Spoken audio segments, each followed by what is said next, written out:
Request, xin đâu, apa kata?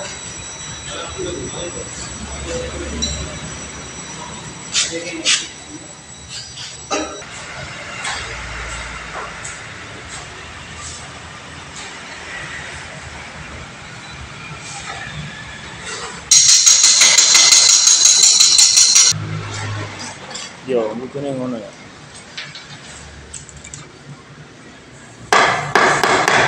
Ini masuk ini. Hah? Masuk. Cek remes ini sudah masuk.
Lah gak ngopi ngantuk rasanya. Gak ngopi.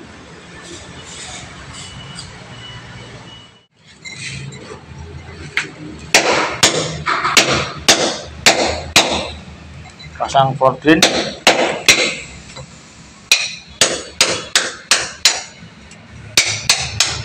Ada tak ya?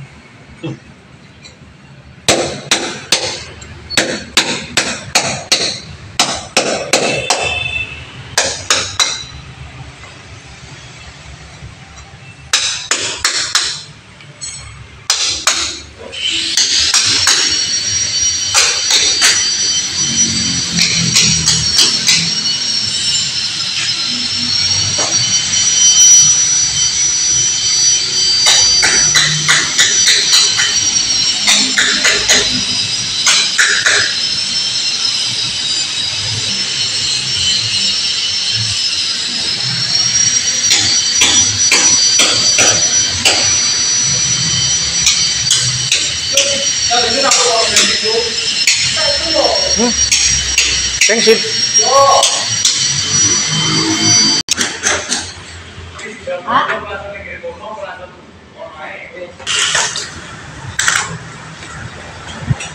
Ini perang sih bagi. Toro ya. Foto korban dibuntelan ya.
Sobat Indonesiawan, tahu nggak kalian, kalau penyakit di tubuh kita ternyata bukan hanya disebabkan oleh pola makan saja, tetapi faktor terbesarnya adalah masalah spiritual sebesar 50%, psikis sebesar 25%, sosial sebesar 15%, dan fisik sebesar 10%. Para profesor yang meneliti hal tersebut bahkan menegaskan beberapa masalah emosi yang bisa membuat kita sakit-sakitan. Inilah beberapa di antaranya. Yang pertama, marah selama 5 menit akan menyebabkan sistem imun tubuh kita mengalami depresi selama 6 jam. Yang kedua, dendam dan menyimpan kepahitan akan menyebabkan imun tubuh kita menjadi mati. Dari situlah bermula segala penyakit seperti stres, kolesterol, hipertensi, serangan jantung, rematik, artritis, dan stroke atau pendarahan atau penyumbatan pembuluh darah.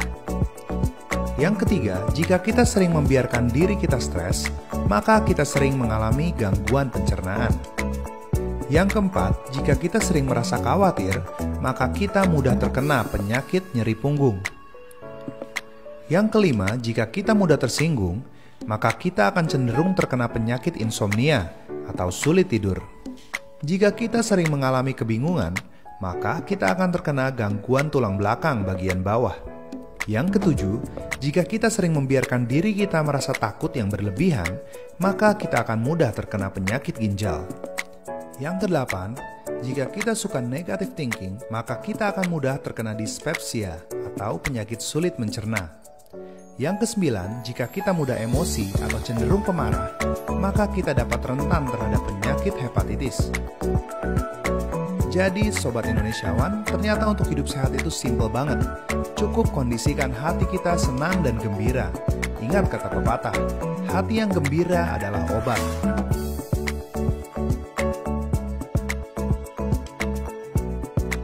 Seorang yang bijak pernah ditanya, apakah yang paling membuatmu bingung di dalam kehidupan ini? Dan ia pun menjawab, jawabannya adalah manusia. Karena dia mengorbankan kesehatannya hanya demi uang. Lalu dia mengorbankan uangnya demi kesehatannya. Lalu dia sangat khawatir dengan masa depannya sampai dia tidak sempat menikmati masa kini. Akhirnya, dia tidak hidup di masa depan ataupun di masa sekarang. Dia hidup seakan-akan tidak akan pernah mati. Lalu dia mati tanpa benar-benar menikmati apa itu hidup sesungguhnya. Bersyukurlah apa yang selama ini kita dapati dan kita nikmati, karena kita tidak akan tahu apa yang terjadi di hari esok. Ketika lahir, 2 tangan kita kosong. Ketika meninggal, kedua tangan kita pun kosong. Waktu datang dan waktu pergi, kita tidak akan membawa apapun. Jangan sombong karena kaya dan kedudukan. Jangan minder karena miskin dan hina. Bukankah kita semua hanyalah tamu dan semua milik kita hanyalah pinjaman? Tetaplah rendah hati seberapapun tinggi kedudukan kita. Tetaplah percaya diri seberapapun kekurangan kita. Karena kita hadir tidak membawa apa-apa dan juga kita akan kembali tidak membawa apa-apa. Hanya pahala kebaikan atau dosa kejahatan yang akan kita bawa. Datang ditemani oleh tangis, pergi pun ditemani oleh tangis. Maka dari itu, tetaplah bersyukur. Dalam segala keadaan apapun, hiduplah di saat yang benar-benar ada dan nyata untuk kita, yaitu saat ini, saat sekarang, bukan dari bayang-bayang masa lalu, maupun mencemaskan masa mendatang yang juga belum tiba.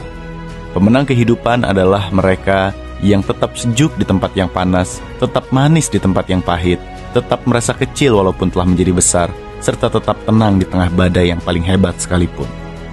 Semoga kita semua menjadi pemenang kehidupan yang sesungguhnya.